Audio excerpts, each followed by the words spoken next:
But I went from having confidence and arrogance to having faith. And faith is the opposite of fear. And that created this fearless approach that I have. I think very three-dimensionally. I don't think in the black and white lines that I've been programmed to think in. And I think in full color.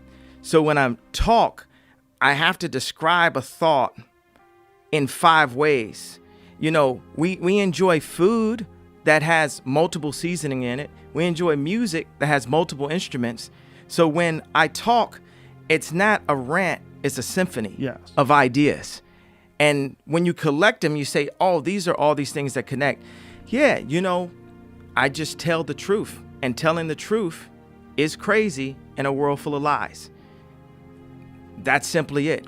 So now let's take like where there's, you know, people who have, issues with me as Kanye West. So they classify, you know, my motivational speeches as like rants and things like this. Like, why is he saying that? Why is he doing that? Blah, blah, blah. Well, I've reached a point in my life where my Truman Show boat has hit the painting. And I've got to a point that Michael Jackson did not break down. I have reached the glass ceiling as a creative person, as a celebrity. When I say that, it means I want to do product. I am a product person, not just clothing, but water bottle design, architecture, everything, you know, that you could, you know, think about. And I've been at it for 10 years. And I look around, I say, wait a second, there's no one around here in this space that looks like me. And if they are, they're quiet as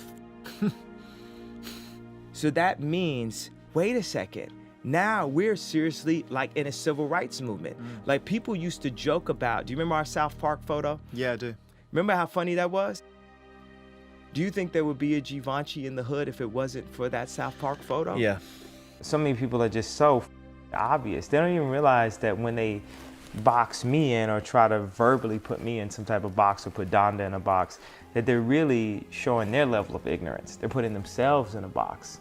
And, you know, people can write all they want, but what are people doing? And if there's anybody that's out there doing, they know how hard it is to actually do.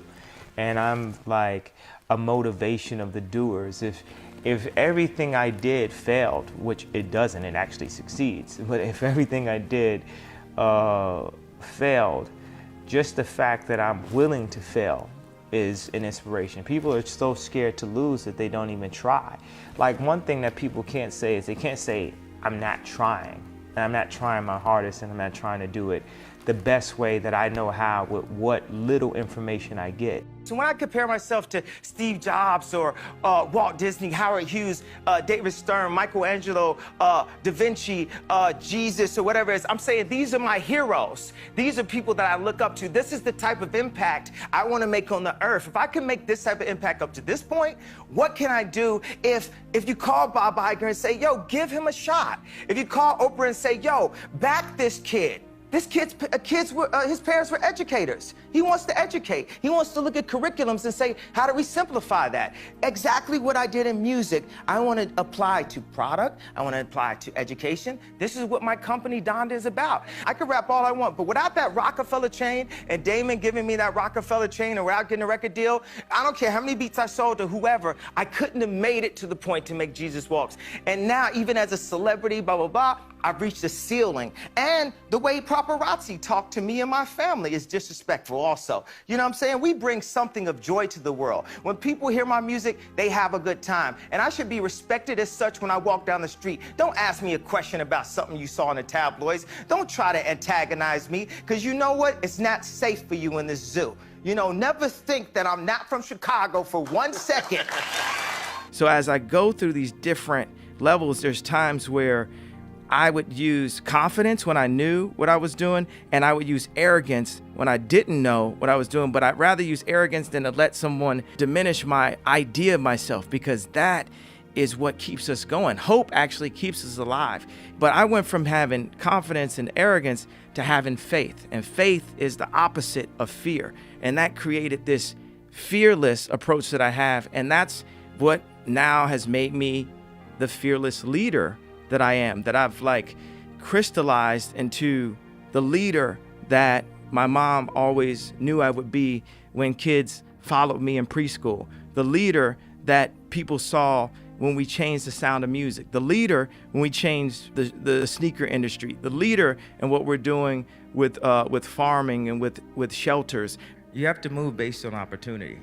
If you have an opportunity to make a living at exactly what you dream about, you have to pursue that at that time when it's there. If the opportunity isn't there, just keep educating yourself as much as possible so that when the time comes, you'll be even better at that dream that you had. What I keep saying is I don't want to totally touch on this too long because I might start, crying, but I would think that my mom would trade in every single Grammy, BET, every award for her son to have a doctorate, being that she was Dr. West. Are you a workaholic? Are you always working? No, I actually slept a lot during the project. While they were recording? Yeah, I have a team and we work together. I spent a year and a half after I got out the hospital, and I would go to Amoeba record store and I just start chopping up samples. It was very therapeutic because I wasn't full yay. I don't know if I'm full yay now, or better or worse, whatever, but it was therapeutic just to listen to those songs and sample and go back to being 14 years old in my mom's house. And by the time it was time to do to put the albums out, we have a whole team at Yeezy Sound that will help come and do the drums, help with lyrics, help with choruses, and I'd give 6, 7 people ideas that I want on the song, and I just go to sleep. We want is a real shot. Not, okay, I'm a celebrity, so that means my line has to cost $10 a t-shirt. No, I understand about quality. I understand about fabrics. I spent 10,000 hours at this. I dedicated my life to this. Then a lot of people say, okay, well, you have to do music. I'm gonna keep doing music, but what if people told me I couldn't rap? What would have happened? What if people told me I couldn't perform? I'm only 36 years old. I have other goals and other things, and I'm gonna use my platform, every platform, to stand up and say, I wanna make something. I wanna make the next Ralph Lauren. They say people don't stand up and protect their dreams. People are too scared of getting, spoofed in a way. And the irony of it is so many people that are creatives. Think about a creative person in school. When you picture them, you probably picture them all the way in the back of your class, sketching or maybe getting beat up. And I'm the one creative, and this is the reason why I went on stage. This is the reason why I did this, because creatives have got beat up my entire life. And there's moments where I stood up to drug dealers in Chicago and said, you can't have my publishing, come and kill me. Do whatever you're gonna do, but you're not going to bully me. You're not gonna stop me, because my mother made me believe in myself. No matter how many people tell me, stop believing in yourself. Stop saying what you can do. Stop affirming what you're gonna do and then completing that in real life. That's the improper way to do it. I refuse to follow those rules that society has set up in the way that they control people with low self-esteem, with improper information, with branding, with marketing. I refuse to follow those rules. It's about truth, it's about information, it's about awesomeness, and the only luxury is time, the time you spend with your family. That's the only luxury. So this concept of luxury. And I remember the last thing she said, you know what the problem is with all these students? As soon as they did anything, from when they were really little, their parents clapped. And the point she wanted to make to me, that she said to me as we were leaving out the hallway of the restaurant the last time I saw her, was, don't clap. You have to push them. You have to drive them. I remember the first time when North climbed all the way to the top of the stairs. And I'm trying to say that Kim would have grabbed her by third stair. But she felt like she had to impress me and be more dynamic, or hit the highest point that she had ever hit in her life. And Louise was really hard and difficult with the students, but I felt like when you like Celine, when you like McQueen, all these things that have inspired us, I'm just talking directly about fashion, it's because there were people that pushed that hard. And not to defend myself, but just to take this opportunity, because I have the mic. It's not someone else's mic, it's my mic. I can talk right now.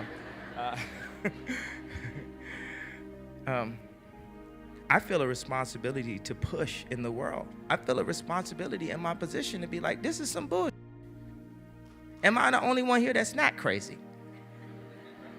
Am I the only one here that's not afraid of losing their Samsung deal right now?